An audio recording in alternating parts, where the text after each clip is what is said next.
मार्केटमा ट्रेडिङ गर्ने तरिका धेरै छन्। नयाँ ट्रेडिङ गर्ने तरिका दिनै डेभलप हुँदै जान्छ। तर यस्ता तरिका धेरै आए नि दुईटा ट्रेडिङ गर्ने तरिका चाहिँ एकदमै फेमस छ। त्यो चाहिँ डे ट्रेडिङ र स्विङ ट्रेडिङ हो।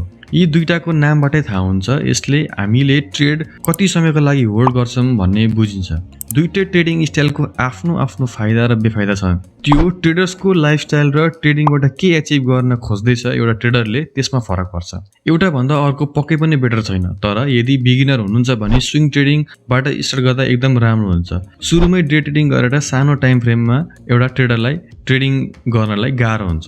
यदि तपाईँ ट्रेडिङ जर्नी स्टार्ट गर्न चाहँदै हुनुहुन्छ भने यस भिडियोमा हामी तपाईको लागि कुन बेस्ट हुन्छ भनेर थाहा पाउनेछौँ। त्यसैले ढिला नगरी भिडियो स्टार्ट गरौँ। सुरुमा डे ट्रेडिङ भनेको के हो त्यो बुझौँ। डे ट्रेडिङ भनेको ट्रेडरले बाई सेल गरेर ट्रेड त्यही दिनमै एक्जिट गर्छ। यसको मतलब ट्रेडरले ओभरनाइट ट्रेड होल्ड गर्दैन। डे ट्रेडिङमा प्राय स्मल मुभबाट प्रॉफिट ग्र्याब गरिन्छ। हेलो नमस्ते, मैले तपाईहरुको लागि एउटा लाइफ चेन्जिङ अपर्च्युनिटी लिएर आएको छु, फोरेक्स ट्रेडिङ कोर्स। यसको बेस्ट पार्ट के भने धेरै स्टुडेन्ट जसले यो कोर्स लिएका छन् तिनीहरू फन्डेड ट्रेडर भएका छन्। त्यसैले यदि तपाई ट्रेडिङ स्किल सिकेर वेल्थ बिल्ड गर्न चाहनुहुन्छ भने यो ट्रेडिङ कोर्स तपाईको लागि हो। म तपाईलाई यो कोर्स हाई रेकमेन्ड गर्छु। डिस्क्रिप्सनमा फर्मको लिंक छ, इन्ट्रेस्टेड हुनुहुन्छ भने लिंकमा गएर फर्म भर्न सक्नुहुन्छ। यदि तपाईले फर्म भर्दा डिस्काउन्ट कोड नेपाल माइन्डसेट हाल्नु भयो भने तपाईले 10% अफ पाउनुहुनेछ। Now back to the video. Swing ट्रेडिङमा चाहिँ ट्रेडर्सले बाई सेल गरेर ट्रेडलाई ओभरनाइट होल्ड गर्छ वा ओभर 1 डे भन्दा बढी होल्ड गर्छ। यहाँ ट्रेडरले एउटा लार्ज मुभमेन्टबाट प्रॉफिट ग्र्याब गर्छ। सिम्पल तरिकाले बुझ्दा यदि ट्रेड ओपन र क्लोज एउटै दिनमा हुन्छ भने डे ट्रेडिङ भयो। यदि अर्को दिनसम्म होल्ड हुन्छ भने त्यो स्विङ ट्रेडिङ भयो। एक दिन भन्दा बढी होल्ड हुन्छ भने स्विङ ट्रेडिङ भयो। डे ट्रेडिङको एडभान्टेजेस के छन् त्यो हेरौँ। डे ट्रेडिङमा पेसेन्स चाहिँदैन। हामीले ट्रेडलाई धेरै बेर होल्ड गर्नु पर्दैन। हामीले ट्रेडमा इन एन्ड आउट 1-2 घण्टामै हुन सक्छौं। त्यही भएर यहाँ पेसेन्स चाहिँदैन। जति स्विङ ट्रेडिङमा पेसेन्स चाहिन्छ यहाँनेर पेसेन्स कम हुँदा पनि हुन्छ। त्यसैले पेसेन्स कम हुने ट्रेडर्सको लागि डे ट्रेडिङ बेस्ट हुन सक्छ। डे ट्रेडिङमा धेरै अपर्च्युनिटी भेटिन्छ। डे ट्रेडिङ गर्दा दिनमै एटलिस्ट 1 ट्रेड लिन सकिन्छ। डे ट्रेडिङमा ट्रेडर्सलाई मोटिभेसन मिलिरहेको छ किनकि ट्रेडिङ अपर्च्युनिटी भएपछि प्रॉफिट र लसेस हेरिराखिन्छ। यसो गर्दा ट्रेडिङ गर्ने मोटिभेसन मिलिरहेको छ। डे ट्रेडिङबाट हायर प्रॉफिट कमाउन सकिन्छ स्विङ ट्रेडिङ भन्दा। ट्रेडको फ्रिक्वेन्सी बढेपछि धेरै ट्रेड अपर्च्युनिटी भेटिन्छ। यसो गर्दा रिटर्न्स कम्पाउन्डिङ हुन्छ। तर डे ट्रेडिङ गर्नलाई नलेज चाहिँ एकदमै बढी चाहिन्छ। हामीले डे ट्रेडिङको एडभान्टेजेस थाहा पायौं। अब स्विङ ट्रेडिङको चाहिँ के एडभान्टेज छन् त? स्विङ ट्रेडिङमा हामीले धेरै टाइम दिनु पर्दैन। जब गर्दै स्विङ ट्रेडिङ गर्न सक्छौं। यहाँ डे ट्रेडिङको जस्तै दिनभरि चार्ट हेर्नु पर्दैन। स्विङ ट्रेडिङमा हामीले ठूलो टाइम फ्रेममा ट्रेड गर्ने भएकोले मार्केटको सानो सानो फ्लक्चुएसनले हाम्रो ट्रेडिङ रिजल्ट्समा धेरै असर पार्दैन। तर डे ट्रेडिङमा सानो फ्लक्चुएसनले पनि असर पार्न सक्छ।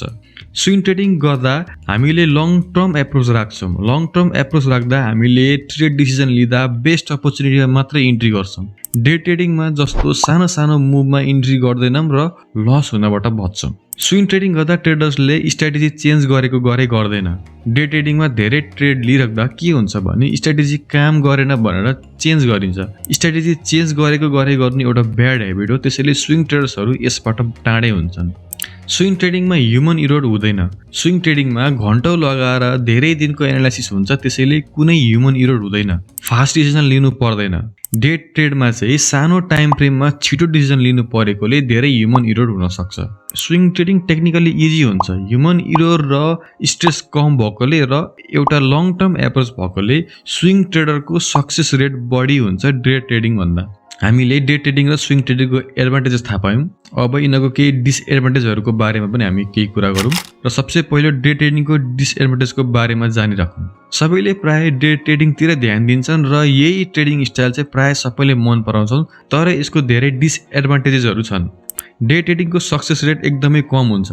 डाटा अनुसार ओभर 75% डे ट्रेडरले मार्केटमा पैसा गुमाउँछन्। यो एउटा एकदमै हार्डेस्ट वे अफ ट्रेडिङ हो।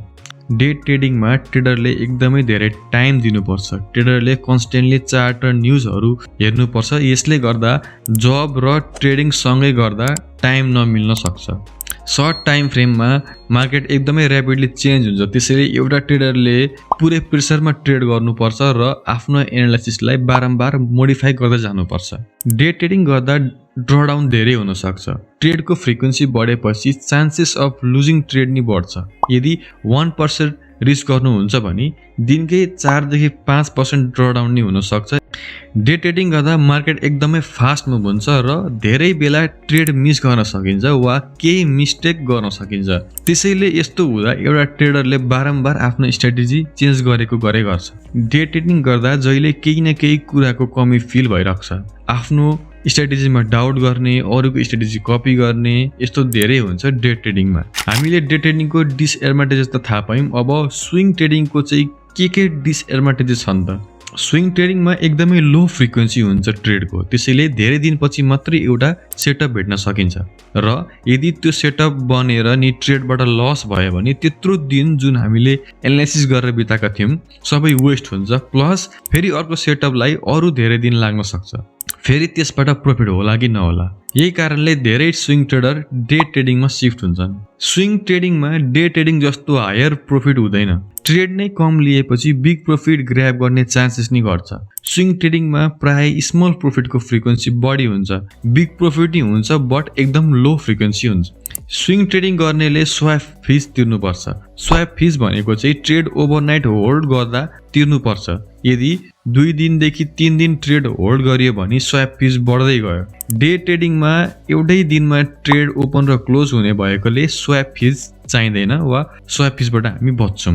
स्विङ ट्रेडिङ गर्नलाई एकदमै पेसेन्स हुनुपर्छ। कहिलेकाहीँ 1 महिनासम्म होल्ड गरेको ट्रेड जुनमा ह्युज प्रफिट छ त्यो हामीले टिपीसम्म पुगिन्जेलसम्म पर्खिनुपर्छ। रनिङ प्रफिट ह्युज हुँदा बारम्बार क्लोज गर्न मन लागिरहेको छ। एकदमै इमोसनल चाहिँ स्ट्रङ हुनुपर्छ यस्तो पेसेन्स हुनलाई। त्यसैले समरीमा भन्दा तपाईँले आफ्नो लाइफस्टाइल र आफ्नो पर्सनालिटी अनुसार ट्रेडिङ स्टाइल चुज गर्नुपर्छ। स्विङ ट्रेडिङको सक्सेस रेट बढी भयो नि कसैकोसँग त्यो पेसेन्स नहुन सक्छ। पेसेन्स छैन भनेर डे ट्रेडिङ गर्दा यसको अब सक्सेस रेट कम छ। इन माई भ्यू बिगिनरलाई स्विङ ट्रेडिङ राम्रो हो, किनकि तपाईँले आफ्नो जब गर्न सक्नुहुन्छ र साथै ट्रेडिङ पनि गर्न सक्नुहुन्छ आफ्नो टाइम सेक्रिफाइस नगरिकन। टाइम बित्दै गएपछि एक्सपिरियन्स बढ्दै गएपछि जब छोडेर फुल टाइम ट्रेडर बन्नुहुन्छ भने त्यो बेला तपाईँ डे ट्रेडिङमा सिफ्ट गर्न सक्नुहुन्छ, किनकि डे ट्रेडिङमा हायर प्रफिट कमाउन सकेकोले लास्टमा चाहिँ हामीले डे ट्रेडिङै गर्नुपर्ने हुन्छ। त्यसैले सुरुमा स्विङ ट्रेडिङबाट स्टार्ट गर्नुहोस् र त्यसपछि टाइम बित्दै गएपछि जुन बेला चाहिँ फुल टाइम ट्रेडर बन्छु भनेर एउटा सोच आउँछ त्यो बेला तपाईँले आफ्नो जब छोडेर फुल टाइम ट्रेडरमा सिफ्ट हुन सक्नुहुन्छ र डे ट्रेडिङ गर्न सक्नुहुन्छ, किनकि त्यति बेलासम्म तपाईँले धेरै कुरा सिकिसक्नुहुनेछ र एउटा एक्सपिरियन्स पनि बटुल्नुहुनेछ।